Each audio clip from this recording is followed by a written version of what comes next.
گوجری زبان میں اپڈیٹ سنیے۔ بھارت کا غیر قانونی زیر قبضہ جموں کشمیر میں نام نیاد امن اور ترقی کو ایک جھوٹو تاثر پیدا کرنے کی کوشش کی جا رہی ہے۔ حال ہی میں متحدہ عرب امارات کا کاروباری نمائندہ نے مقبوضہ کشمیر میں دورہ کراؤن کو پس پردہ یہ مقصد تھو کہ بین الاقوامی برادری میں مقبوضہ کشمیر میں حالات کا معمول پر ہونے کو غلط تاثر دیتا جا سکے۔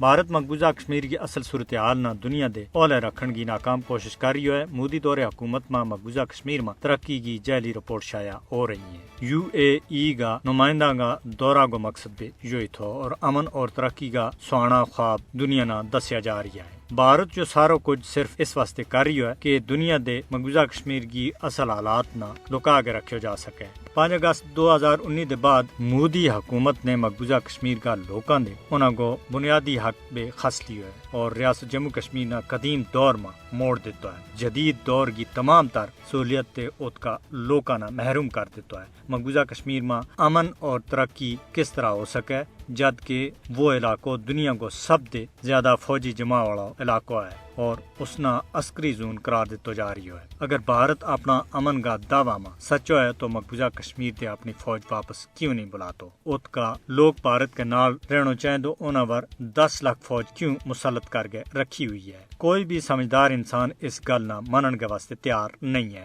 اور کوئی بھی سرمایہ کار ان حالات میں مقبوضہ کشمیر میں سرمایہ کاری کرنے کے اوپر تیار نہیں ہے جبکہ یہ علاقہ جنوبی ایشیا اور اس خطہ کے نال پوری دنیا کا امن کے واسطے ایک فلیش پوائنٹ بن گیا ہے۔ کشمیری امن اور ترقی کے خلاف کسی بھی صورت میں نہیں ہے۔ انہاں کو بنیادی اور پیدائشی حق جڑو خسے ہویا ہے وہ اس کو مطالبہ کر رہا ہے اور مقبوضہ ریاست جموں کشمیر کی تعمیر اور ترقی کا کام بھارتی قبضہ کی وجہ سے رکیا ہوا ہے۔